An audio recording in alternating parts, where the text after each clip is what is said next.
eu me formei em faculdade no exterior e aí trabalhei 1 ano no Brasil, depois fui trabalhar no exterior e quando voltei me juntei a outras pessoas que tinham estudado no Ivy League, nas melhores universidades americanas, etc., para fazer uma financeira, né?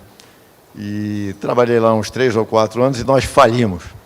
Quer dizer, falimos, e por várias razões, e aquilo foi traumático para mim. Eu tinha 26 anos aí, e me achava bom mesmo, e descobri que não era tão bom assim, e tinha que começar de novo, mas não...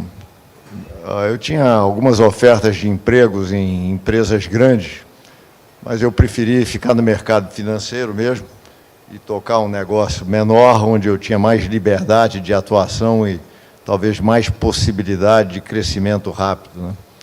Então, eu fiz isso durante uns anos. Depois, essa sociedade, que era uma corretora, não interessava mais. Nós tínhamos uns sócios que não trabalhavam, mas queriam ser sócios capitalistas, o que não funciona muito bem no mercado financeiro. E eu tentei comprar os sócios, eles não queriam vender, então nós acabamos saindo.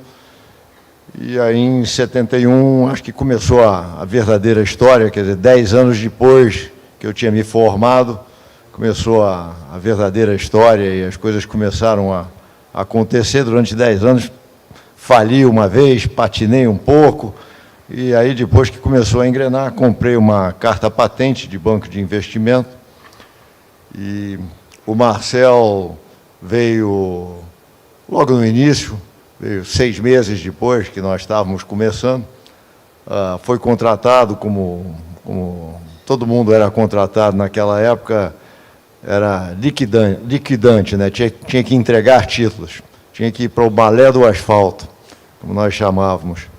E o Beto veio mais tarde, já era meu amigo, meu companheiro de pesca, mas só veio um pouco mais tarde, né? E aí fomos tendo sucesso no mercado financeiro, as coisas cresceram, e depois a corretora virou um banco de investimento, uns anos mais tarde, cresceu, ganhamos mais recursos do que precisávamos nas atividades financeiras, decidimos testar alguma coisa de investir no setor mais real, compramos as lojas americanas, porque compramos as lojas americanas, compramos depois a Brahma, e assim foi indo, né? Melhor parar aí e você fazer mais alguma pergunta. Tu falaste quando o Marcel se juntou a vocês e depois o Beto. Essa sociedade já tem mais de 40 anos, né? Depois de 71, isso. 40 anos de história. O que conectou vocês, Jorge Paulo? E existe uma divisão de tarefas? Assim, vocês se complementam? Tem até uma piada conhecida no mercado de quem faz o quê, né? Eu não vou falar, obviamente. A piada conhecida varia conforme quem conta. Quem conta, né? Então, dizem que um pesca, o outro trabalha e o outro pensa. E vocês podem decidir quem é quem. Quer dizer.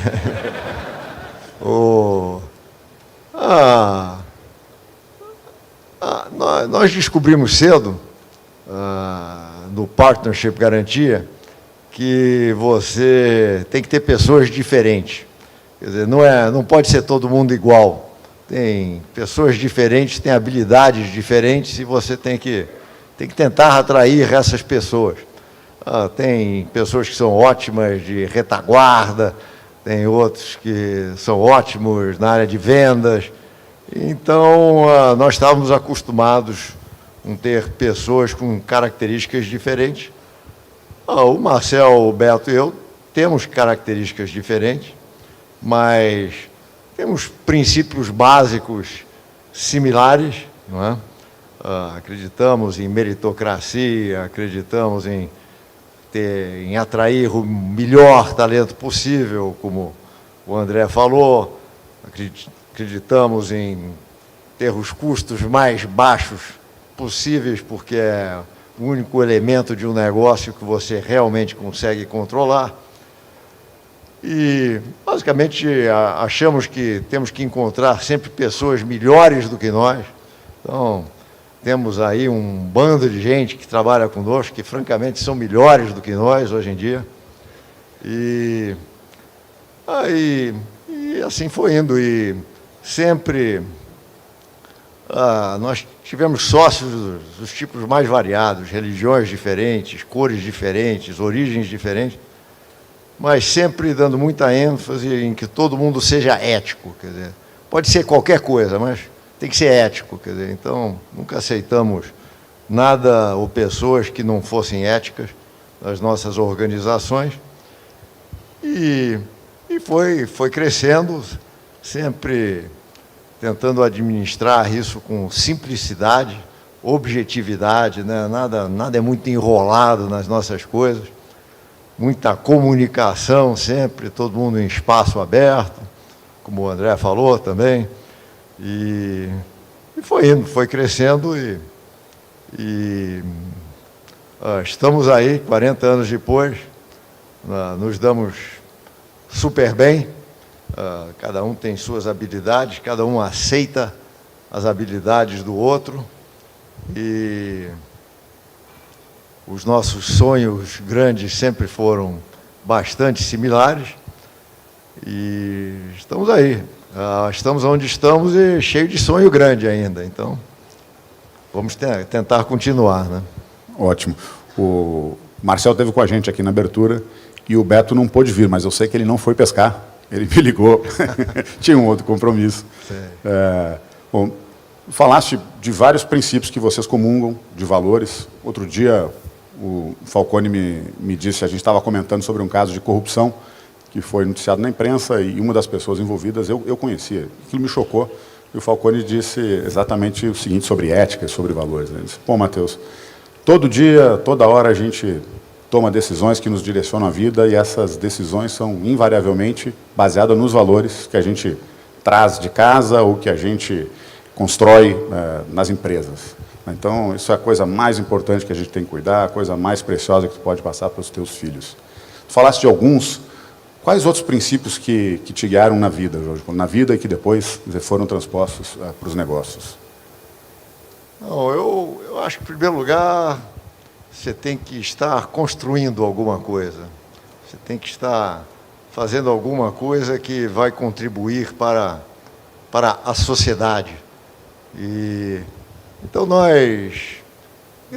uma característica nossa é que nós nunca estamos satisfeitos. Nós estamos sempre querendo chegar em algum lugar, melhorar, e é sempre tentando chegar lá, melhorando as coisas e as coisas em volta de nós, né? Eu acho também que as habilidades das pessoas são diferentes, quer dizer, um gosta de fazer isso, o outro gosta de fazer aquilo, e eu gosto de fazer o que eu gosto, e o que eu gosto eu vou querer fazer bem, muito bem. Então, acho que assim, os princípios básicos é construir, estar sempre construindo, estar sempre querendo melhorar, estar sempre querendo contribuir para o mundo, para que ele seja um mundo melhor mais para frente, e, ao mesmo tempo, fazendo o que você gosta e fazendo muito bem, né? São as coisas que me norteiam. Tá certo. E que princípios desses vieram de Harvard, da tua experiência de Harvard? Tu já contou que ela foi transformadora na tua vida. O que tu trouxe de lá na bagagem? Bom, todo mundo aqui já viu o vídeo, já ouviu falar que eu não gostava de Harvard quando eu estava lá, né? Eu não estava lá porque estava lá e terminei porque minha família achava que era importante que eu terminasse assim. Mas enquanto eu estava lá, eu não gostava. Mas muita coisa veio de Harvard, no sentido que, em primeiro lugar, eu era um surfista, tenista, carioca, quer dizer, e Lá de Harvard eu vi um mundo muito maior, passei a ler livros que eu normalmente nunca teria lido, filósofos antigos, coisas desse tipo, e estava num ambiente que pensa grande, né? E estava convivendo com teoricamente, alguma das pessoas mais brilhantes dos Estados Unidos e do mundo. Então, uma das principais características dos meus negócios foi sempre atrair gente boa e ter um olho bom para as boas pessoas e assim. Isso também veio um pouco de lá, porque eu convivia com os melhores que tinham, e eu tinha... É um pouco como arte. Quando você está perto de boa arte, ou assim, você começa a ter um olho bom para a arte. Então, lá que eu comecei a ter um olho bom para pessoas, ou escolher pessoas, ou assim, porque eu estava convivendo ali na nata da nata, né? E a Harvard é um lugar totalmente ético também, então todos os princípios são sempre de muita ética e assim. Então é isso, sonhar maior, muita ética, escolher gente boa. Eu tive que penar para passar lá, né? Eu não era preparado quando eu cheguei lá, então eu tive que suar para burro e tive que descobrir, né, métodos de estudar. Eu terminei em 3 anos, normalmente demora 4 anos. Eu terminei em 3 porque eu queria ir embora, quer dizer. Então, e queria começar a vida, a fazer as coisas. Então, me obrigou a um estudo, um tipo de estudo super disciplinado, e a minha regra de tentar reduzir tudo a 5 coisas essenciais, quer dizer, que hoje em dia existe nas nossas empresas, toda empresa tem 5 metas essenciais, cada pessoa tem 5 metas essenciais também, né? Então veio um pouco de lá, porque meu estudo em relação aos cursos eram sempre tentando reduzir todos os cursos a que eram as 5 coisas básicas que eu iria ter que poder responder bem sobre. Então, isso também veio influência de lá, né? Assim. A gente na Falcone já copiou isso de ti. Né? Tá bom. E tu mencionaste o tênis, fosse surfista também, faz pesca submarina com o Beto e o Marcel. Qual a importância do esporte na tua vida? E tem lições do esporte que vieram para a vida empresarial? Não, o tênis foi super importante, né? Porque competir lhe treina muito, né? E quando você compete, você começa a ligar o esforço ao resultado, quer dizer, não tem resultado sem esforço, sem suor, né? Então, você aprende que tem essa relação de suor com o resultado, de competir. No tênis também você às vezes perde, quer dizer, perdeu, senta e analisa por quê, como é que foi, como é que vai melhorar na próxima vez, né? E tive o benefício do professor chileno, do INCA, que teve uma influência grande, maneira que eu vejo as coisas e assim. Então, eu acho importante o esporte na vida de qualquer pessoa e ajuda muito nos negócios também, né? A pesca é um pouco diferente, no meu caso, foi mais lazer e menos competição, assim, mas que também faz parte, né? Maravilha. Ano passado, a gente teve aqui no Movimento uma palestra de abertura, o João Castro Neves, que é o presidente da Ambev.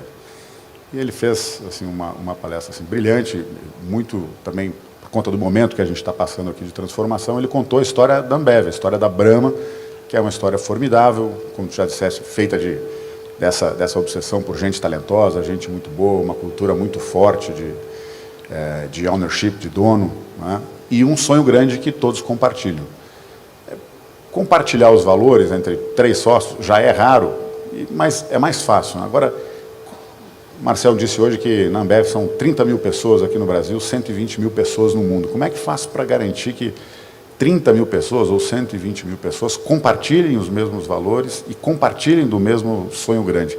E, obviamente, que vocês foram crescendo não só por crescimento orgânico, mas também com fusões, aquisições.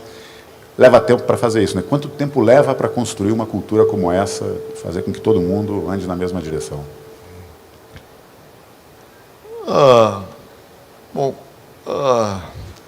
Muitas as pessoas que estão na Ambev hoje em dia e na ABI, uma grande maioria dos executivos são oriundos do nosso programa de trainee, né? O programa de trainee tem, hoje em dia, no Brasil, 80 mil candidatos e para 35 vagas, assim. Esse programa é mundial hoje em dia. Então, neste programa de trainee, os valores básicos são imbuídos dentro das pessoas, né? Eles conhecem esses valores, acreditam ou não acreditam, mas a maioria acredita. E esses valores são transmitidos para os próximos trainees e assim vai indo, porque esses valores mudaram muito mudaram pouco nos últimos 40 anos. Eles têm que mudar um pouquinho e têm que ser melhorados, né? Mas mudaram um pouco. Então, eu fico surpreso, eu vou na China e falo lá com os trainees que eu nunca vi, e os trainees falam daqueles valores como eles fossem nossos, os valores deles, né? Pois são os mesmos valores que nós tínhamos há 30, 40 anos. E assim, isso, por exemplo, na Walmart, que nós aprendemos muito com a Walmart, também eles tinham princípios básicos, e no caso deles, os princípios nem eram escritos, porque o Sam Walton visitava tanta loja e repetia tanto aqueles princípios básicos do Walmart, de atender o cliente bem, de ter sempre o melhor preço, aquela coisa, que aquilo era parte da cultura e era transmitido de um para outro, e assim, né? Então, e o Brito, por exemplo, hoje que é o CEO da ABI, ele é um repetidor, cara. Ele repete sempre aquela mesma coisa, tem que estar sempre repetindo aqueles princípios e a cultura, e assim, aquilo vai se firmando e vai evoluindo gradualmente, né? Assim, mas você vê, o Brito é uma pessoa que nós demos uma bolsa há 23 anos atrás, o João Castro Neves demos uma bolsa há 20 e tantos anos atrás, o Tadeu do México é oriundo do programa de trainee, demos uma bolsa para ele também. Então, esse pessoal são praticantes da nossa cultura e sabem que ela tem que evoluir, que eles têm que melhorar a cultura um pouco, mas gradualmente sempre, né? E assim vai indo e com a turma que nós temos aí, de jovens e talentos que nós temos nas companhias, nós achamos que vai durar muito tempo ainda. Esse princípio de gastar sola de sapato veio do Sam Walton, né?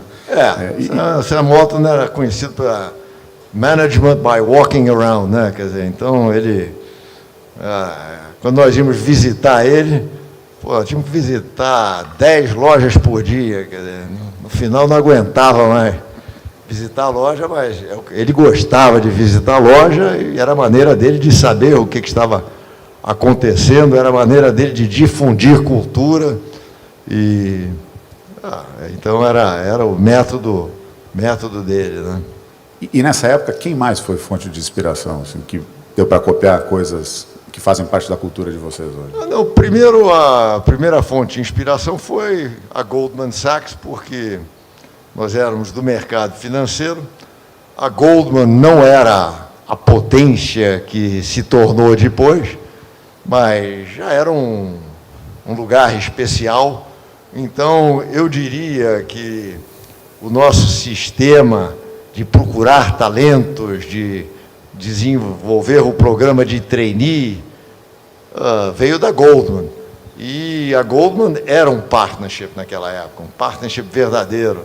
Então, esse nosso princípio de ownership, das pessoas serem donas e se sentirem donas e agirem como donas, também veio da Goldman, né? Antes do Walmart, que veio depois, e onde nós aprendemos muito também sobre eficiência, sobre manter os custos baixos, manter as coisas simples, e assim, quer dizer, então, depois nós éramos adeptos do Jack Welch, nós líamos tudo que ele escrevia sempre, e fomos evoluindo. Depois teve a influência do Jim Collins, que é talvez um guru de administração nos Estados Unidos, e que nós convivemos com ele há mais de 20 anos agora, e que teve uma grande influência sobre a maneira que nós tocamos as empresas.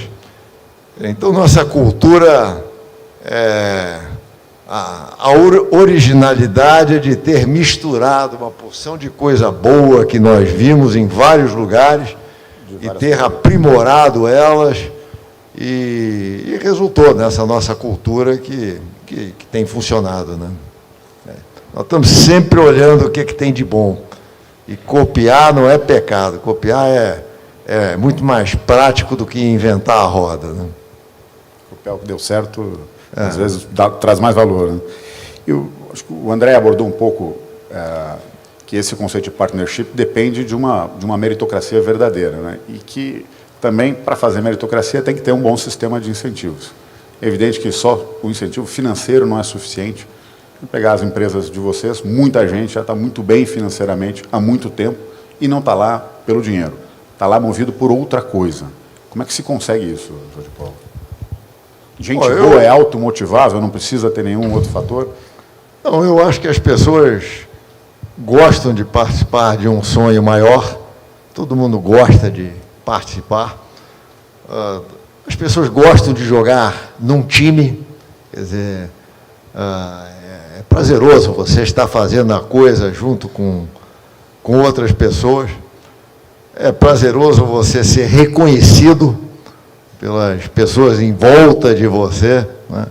Então, tudo isso existe lá, é prazeroso quando as coisas estão melhorando, você saber que você também é dono daquilo, é prazeroso você ser criativo. Então, as nossas empresas, se você tiver uma ideia nova, ou você quiser fazer uma coisa diferente, ou testar uma coisa diferente, nós vamos tentar lhe dar uma oportunidade, né? As pessoas querem ser criativas, querem ter um sonho grande, querem participar e, obviamente, querem ser reconhecidas também. Isso pode ser financeiramente, mas eu conheço várias instituições filantrópicas que não remuneram as pessoas, não dão nem um centavo e dão medalhinhas ou coisa assim, o pessoal se mata para... Então, a natureza humana gosta de ser reconhecida também, né? E não é só necessariamente financeiramente. Verdade. E quando as coisas dão errado? O começo de tudo foi o Garantia, que foi talvez o banco de investimento mais respeitado da década de 90, produziu lucros fantásticos, mas foi pego lá pela crise da Ásia. Em 98, vocês venderam o banco, imagino que vocês estavam construindo alguma coisa para perpetuar. O que deu errado ali e o que vocês aprenderam com aquele episódio? O Garantia foi construído quando nós éramos mais jovens, muito fominhas, né? Nós não tínhamos dinheiro, não tínhamos nome, então o foco era totalmente resultados, bottom line, quer dizer, era totalmente resultados. E assim ele foi, e ganhou muito dinheiro, teve muito sucesso. E na crise asiática, acho que foi 96 ou assim, ele levou um tranco. Ele nunca teve em risco de desaparecer ou coisa desse tipo, mas ele levou um tranco. Ele tinha 20 e tantos anos de sucesso e, de repente, aquilo bateu, certo? E Conjugou com algumas outras coisas. Eu tinha estado muito doente em 94, quer dizer, eu tinha estado totalmente ausente, e 94 foi um ano de grande sucesso, e o banco tinha ganho muito dinheiro. E quando eu estava por lá, quando se ganhava muito dinheiro, eu aplicava o dinheiro nas lojas americanas, na Brahma, para não dar dinheiro para ninguém, porque sujeito com muito dinheiro é um problema na sociedade. Quer dizer, começa a ter a ideia muito própria, ou querer fazer o seu negócio, ou assim, né? E o dinheiro que nós ganhamos em 94 foi distribuído, então ficou todo mundo muito rico, cheio de dinheiro. E quando bateu a crise, a sociedade já não estava mais, era um partnership, não estava.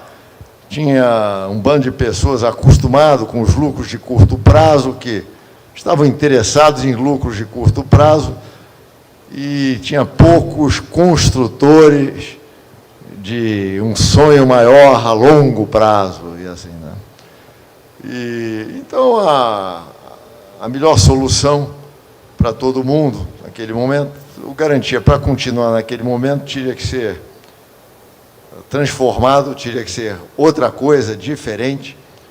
E naquele momento nós já tínhamos outras coisas, já éramos donos das lojas americanas, da Brahma. A Brahma estava pintando como um sonho maior, melhor, e a solução boa, então, para todo mundo foi vender o banco. Foi triste, de uma certa maneira, não foi totalmente satisfatório, mas foi a melhor solução.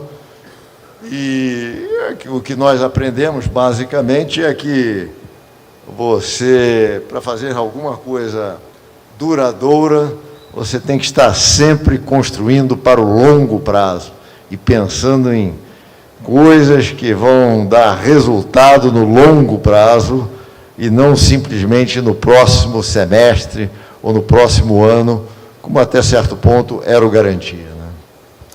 Tem uma outra coisa que vocês estão fazendo há bastante tempo e que também olha resultados lá na frente, que é a Fundação Estudar, que é uma iniciativa super bacana de vocês três.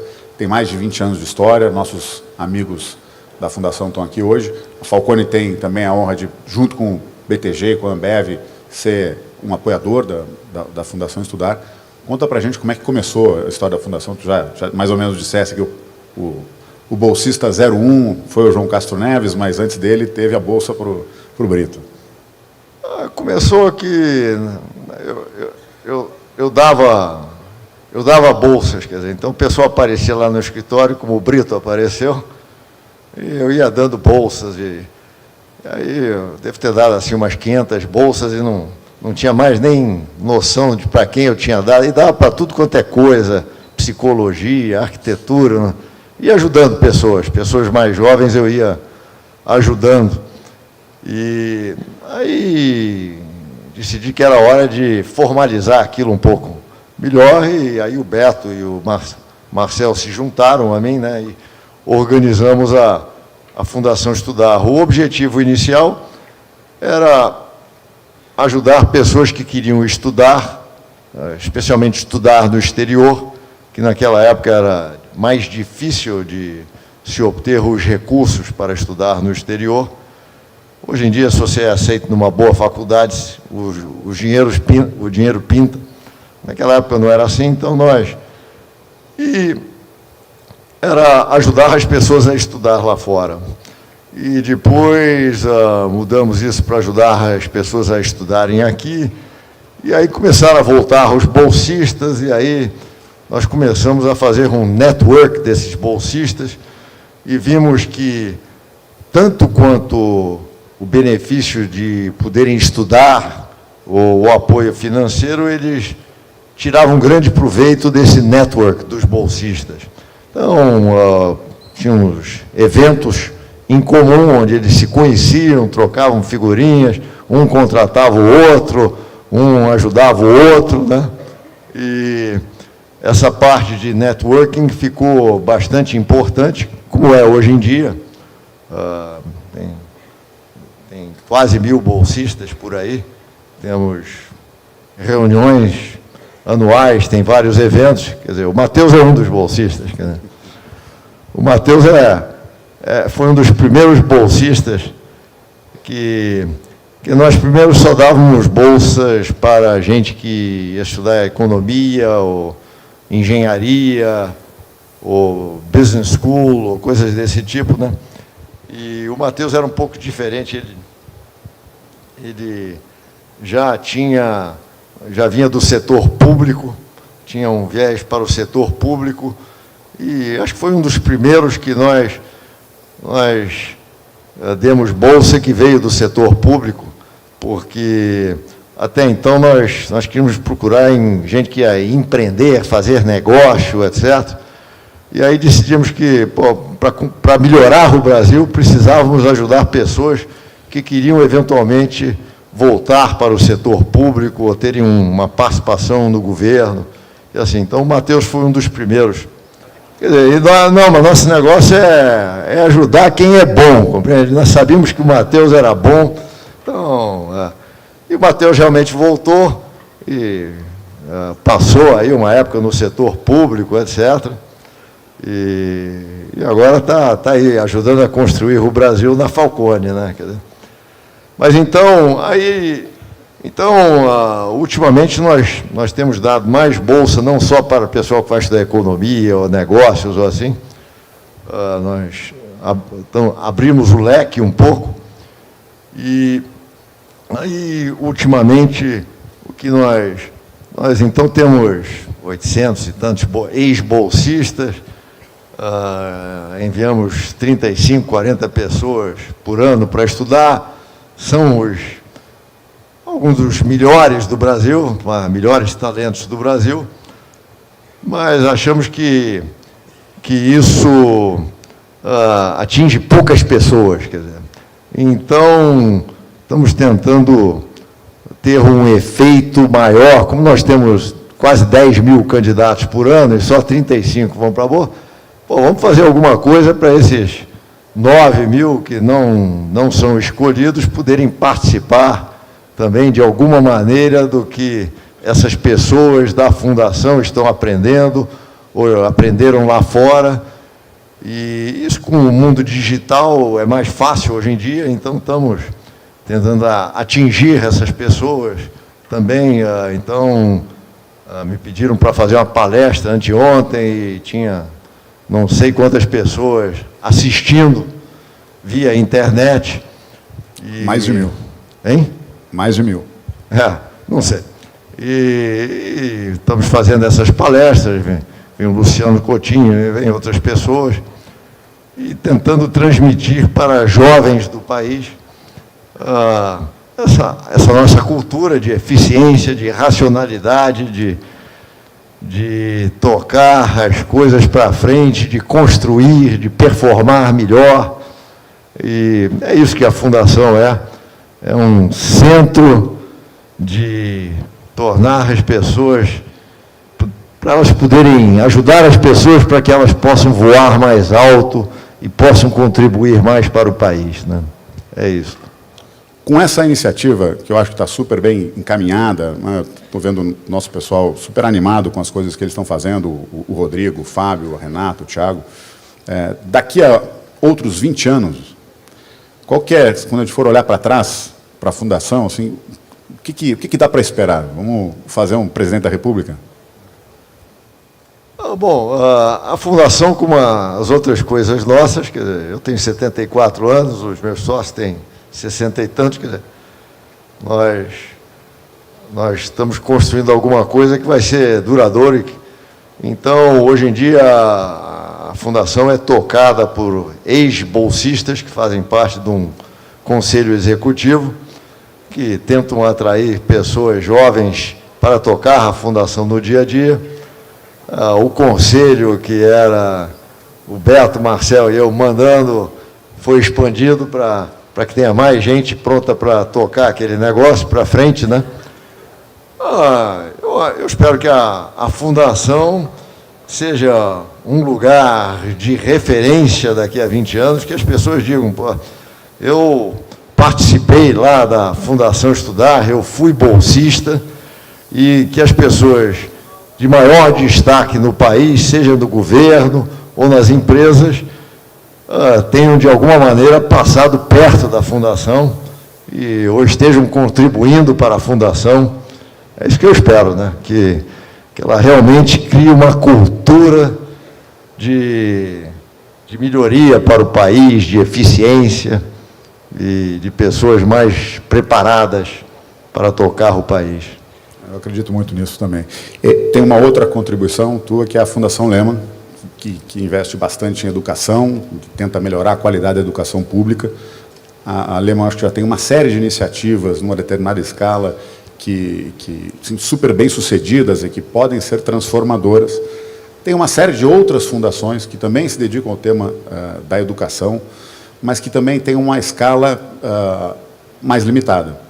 Por que é tão difícil a gente pegar ideias boas, mesmo quando se quer pagar por elas, que é o caso de várias iniciativas da Fundação Lehman, do Instituto Unibanco, enfim, e levar para o governo? Eu imagino que só no governo a gente vai conseguir dar escala nacional para realmente conseguir ser transformador e revolucionar a educação básica. A gente falou disso, ouviu aqui nessa tarde no debate, se fala bastante sobre educação. O que é preciso fazer para a gente conseguir dar escala e fazer coisas realmente transformadoras na educação?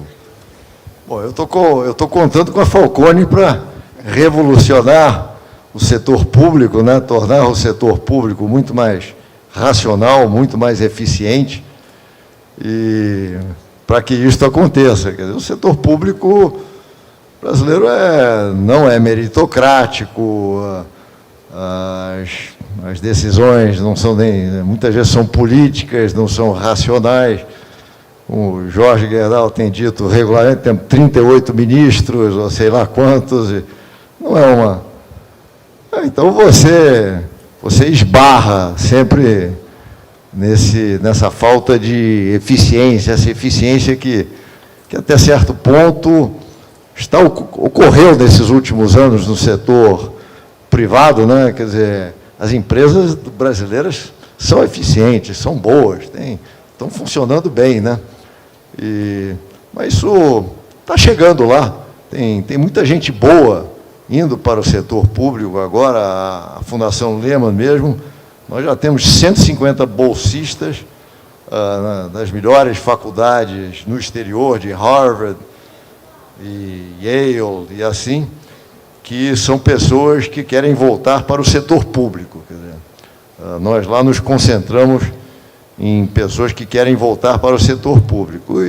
E eles se reúnem com uma Fundação Estudar, eles aprenderam lá fora, estão vendo coisas melhores, como nós vimos lá fora e aprendemos, e agora estamos voltando lá para fora para, até certo ponto, mostrar o que nós aprendemos, né? Então, tem muita gente melhor. O governo não é tão eficiente assim, mas tem muita gente boa também. Então, a esperança é que essa turma vai superar a turma da antiga, menos preparada, menos racional, mais política, e que vamos ter uma turma de eficiência aí no futuro, algum dia, né? É verdade, já tem muita gente boa, e acho que o que nos angustia, como disse o Aode no debate aqui, é a velocidade com que as coisas acontecem, né?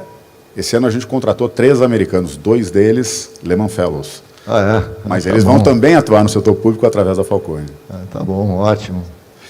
Se eu resgatar um pouquinho a relação com a Falcone, com o Falcone, eu vou cometer aqui uma inconfidência, vou contar, mas o Falcone me conta várias histórias, é um privilégio, assim, todo dia conviver com ele, e obviamente que eu não compartilho com ninguém, mas essa eu acho que ele não vai se importar, eu não pedir permissão. Ele começou lá na Brahma como consultor, em 90, 91, e ele conta que ele foi o primeiro forasteiro a integrar o primeiro conselho de administração da Brahma, lá em 97. 97, né? Acho que é por aí. E aí ele conta um episódio da primeira reunião, não sei se tu vai lembrar disso, primeira reunião do conselho, onde era muito informal, vocês estavam discutindo lá os resultados da Brahma, tal, EBITDA para cá, ROL, isso, aquilo, tal. Aí o Falcone vira para vocês e fala assim: deixa eu perguntar uma coisa, o que é ROL, hein? E aí tu terias dito para ele, ou o Marcel, porra, Falcone, é receita operacional líquida. E aí ele disse, pô, eu vou ter que estudar esse negócio se eu quiser ficar aqui. E ele estudou, ele aprendeu com esse foco, com essa disciplina financeira, a Falcone aprendeu, acho que 90% dos nossos projetos hoje tem meta financeira, então a gente tem um foco muito grande em resultado, eu acho que muito disso vem do aprendizado, obviamente, com vocês. O que vocês aprenderam com o Falcone? Então, nós éramos oriundos do mercado financeiro, e um mercado financeiro mais fácil do que... Então, você ganhava dinheiro mais facilmente, você não tinha que organizar muita coisa. Então, nós tínhamos todos aqueles nossos princípios de meritocracia, de não gastar muito dinheiro, assim, mas nós não tínhamos muita racionalidade nas nossas, no método operacional, assim, se ganhava tanto dinheiro que você não tinha que ser muito eficiente, né? E o Marcel foi lá para a Brahma e ele introduziu até certo ponto muitos dos princípios que existiam no banco, da meritocracia, de atrair o melhor talento, de avaliar as pessoas, todas essas coisas, mas nós não tínhamos talento nem a disciplina de racionalizar a parte operacional ou dissecar as coisas para ver como que elas podem ser feitas mais eficientemente, ou assim, né? Então, isso foi a grande contribuição do Falcone, que tinha estudado todos os métodos japoneses de just-in-time e de maior eficiência, e black belt, e todas essas coisas. Quer dizer, ele adicionou à nossa cultura algo que nós não tínhamos, e que, obviamente, numa empresa muito maior, como é a ABI hoje em dia, e assim, é muito mais importante, né? Quando você tinha 250 pessoas, como nós éramos no banco, 300 no máximo, assim, isso não era tão importante. Mas, numa empresa muito maior, eu diria que foi essencial, e nós não teríamos conseguido ter feito o que conseguimos fazer sem essa disciplina que o Falcone trouxe para nós. Então, tem que tirar o chapéu aí para o Falcone. Um aprendizado mútuo. Tu não está mais no dia a dia das companhias, né? Está no conselho de algumas companhias. Tem uma passagem que, em algumas entrevistas, eu li que o Warren Buffett fala como te conheceu no conselho da Gillette e como que ele passou a te admirar, que, enfim, observava as reuniões lá meio quieto tal, e que a certa altura do campeonato fazia comentários desconcertantes. Não vou perguntar, obviamente, aqui o que tu comentava lá, mas assim, qual que é o papel de um conselheiro numa companhia? Ele também precisa gastar sola de sapato e dá para fazer essas coisas, conhecer a operação, discutir sobre gente, por exemplo, sem entrar no dia a dia, sem interferir na gestão do management? Olha, o papel do conselheiro é basicamente representar os acionistas para que a companhia seja melhor lá para frente, né? E o conselheiro é um defensor da cultura, é um escolhedor das melhores pessoas que vão ser os executivos no futuro. Tem que atrair outros conselheiros bons também para trabalhar com ele. No nosso caso, eu participei de alguns conselhos de empresas públicas grandes, empresas com muitos acionistas, sem dono e assim. E francamente, o conselheiro é um cara que vai lá naquela reunião e não sabe muito o que está se passando. E eu não gostei da experiência. Eu fui conselheiro da Gillette, da Swiss Re, de Daimler Chrysler, umas coisas assim. Quer dizer. E no nosso conselho, o conselho tenta se interessar, né? Quando nós vamos à China, uma das primeiras coisas que nós fazemos é tomar café com os trainees, quer dizer, nós queremos ver os trainees. Nós visitamos o mercado, nós tentamos falar com os executivos sem interferir, compreende? Mas se você quer saber o que está se passando, você tem que poder... Então, nós não vamos falar com os executivos e dar uma instrução para eles. Se tivermos algum comentário, nós vamos para o Brito, e o Brito que vai dar a instrução. Nós gostamos de ter a liberdade de saber o que está se passando e ouvir e passear um pouco, management by walking around, saber o que está se passando para poder ser um conselheiro melhor, né? Até há pouco tempo o conselheiro da Ambev fazia a rota de vendas, né? Não sei se ainda fazem. Tem isso. Jorge Paulo comentou aqui de quando vocês adquiriram a Lojas Americanas, lá em 84, a Brahma depois, e teve uma série de outras aquisições, obviamente, mas talvez o passo mais gigantesco tenha sido a aquisição da ABI em 2008. E eu lembro ainda da reunião da Fundação Estudar, quando tu comentaste, logo depois da aquisição de vocês, o mercado entrou numa profunda crise financeira, e isso foi ali junho ou julho, e aí tu comentaste do tamanho da conta, do tamanho do cheque que vocês tinham feito, do tamanho da conta que vocês estavam assumindo, vocês comprometeram o patrimônio ali e tal. E eu lembro de algumas coisas que, obviamente, não têm efeito prático nenhum, mas que, como sinal, acho que certamente foram importantes, que era a história de liderança pelo exemplo. Eu lembro que vocês, naquele momento, começaram a cortar custos, vocês cortaram metade do espaço do escritório, que tinha aqui em São Paulo, onde ficavam as fundações, enfim. Certamente aquilo foi muito mais como exemplo do que como resultado que pudesse produzir. Como é que foi ultrapassar aquela turbulência? Tinha muita gente que achava que não dava certo, teve um comentário até do Warren Buffett. Olha, não foi fácil, não, porque, na realidade, o sonho de comprar a Anheuser-Busch já existia há 20 anos, quer dizer, então, nós vimos perseguindo aquele sonho, nós vamos chegar lá, algum dia nós vamos comprar, vamos ser maior do mundo, etc. Assim. Aí apareceu a oportunidade, o mercado financeiro não estava pintando bem, mas não parecia trágico também, né? Então, nós fomos em frente. Então, assumimos uma compra de 54 bilhões de dólares, ou algo parecido,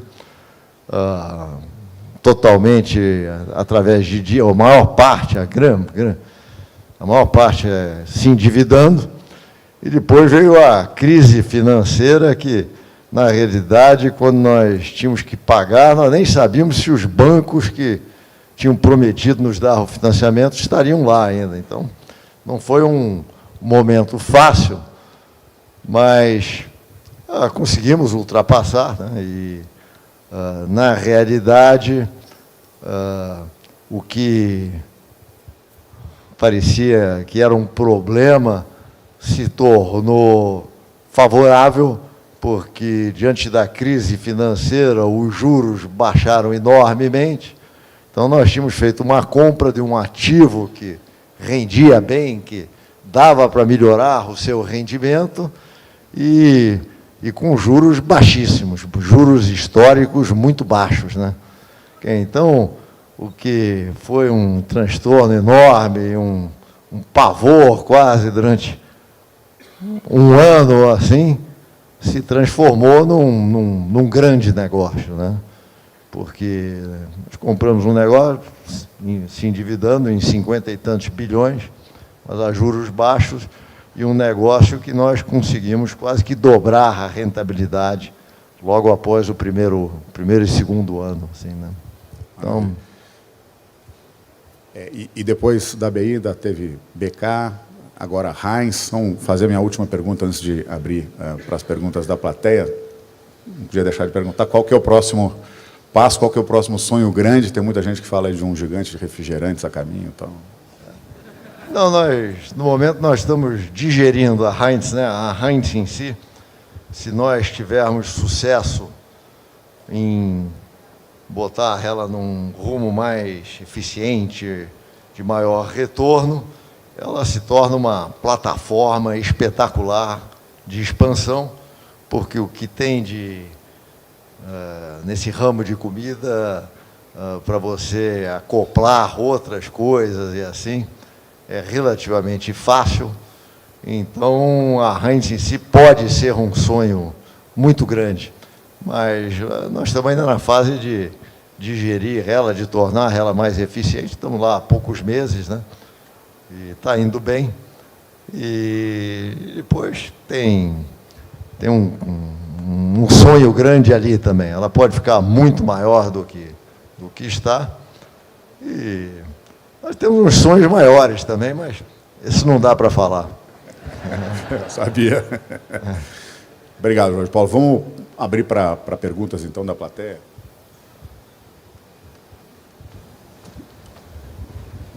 Boa noite.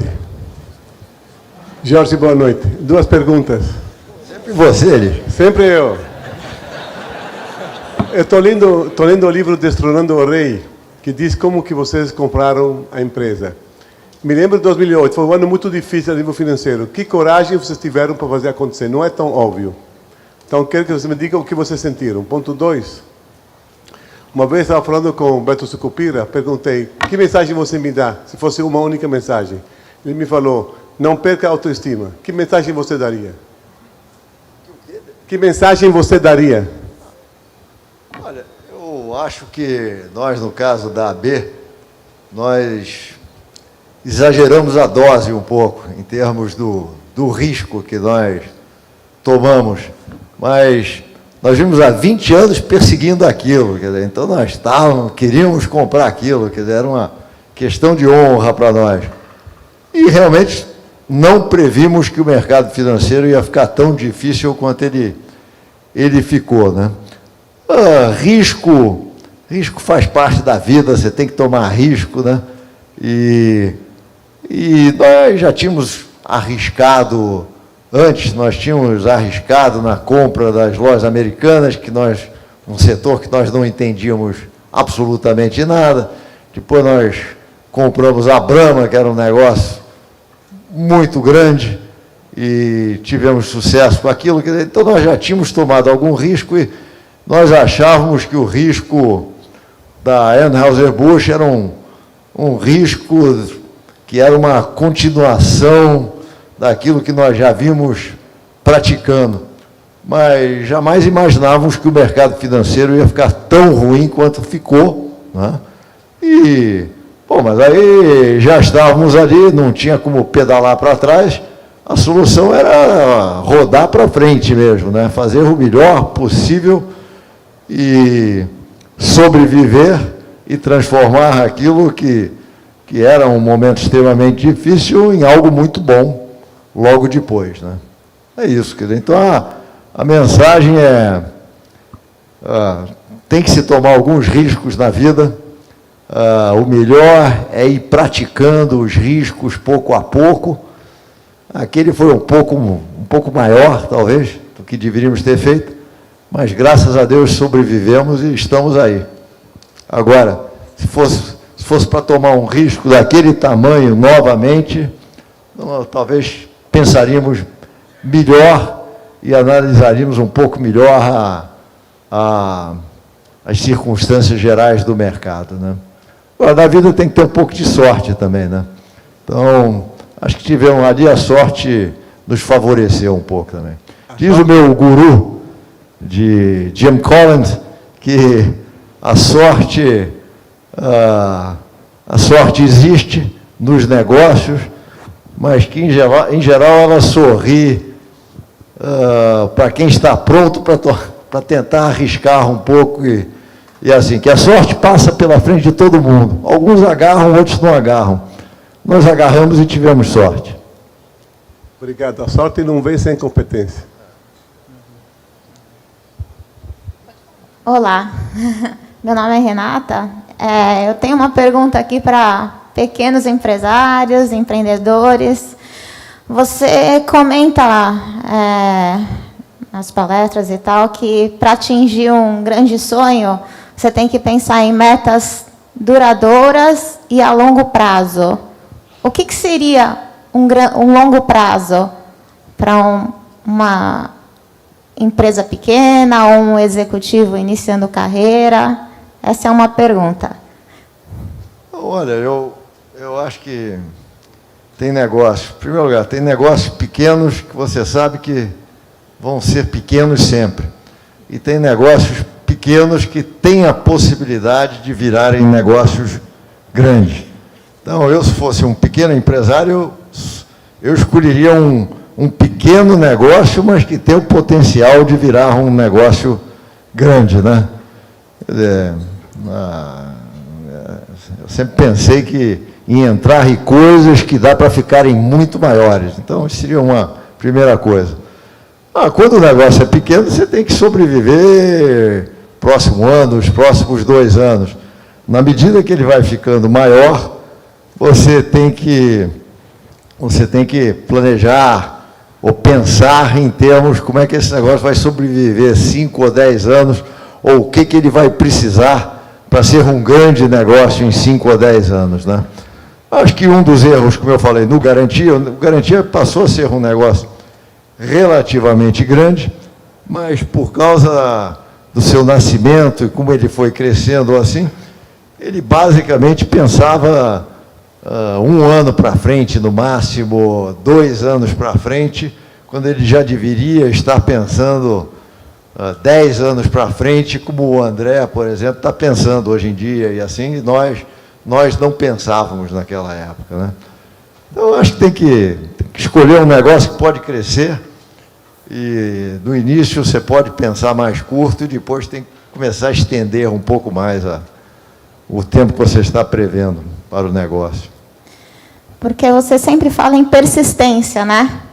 Então, até que ponto que essa persistência é válida para você continuar naquilo ou tomar um outro rumo? Como você mede isso? Eu acho que só você que pode avaliar. Eu acho que tem que ser persistente, mas às vezes tem que mudar de ramo ou tentar alguma coisa diferente, ou assim, mas tem que ser persistente, quer dizer, tá? Tem que correr atrás, ficar correndo atrás, e às vezes não vai dar, e aí tenta mudar de ramo, né? Mas pelo menos você vai ter aprendido muito. Tá bom, obrigada. Boa noite. Aqui. Atrás.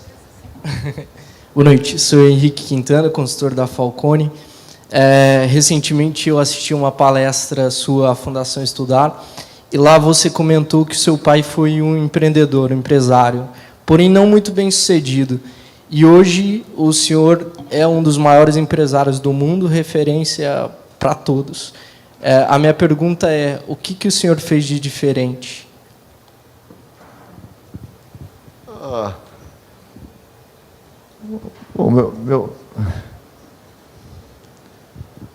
Meu pai era um estrangeiro que veio para o Brasil, e a minha família toda lá na Suíça eram comerciantes de queijo. São comerciantes de queijo há mais de 300 anos, numa pequena cidade de 10 mil pessoas.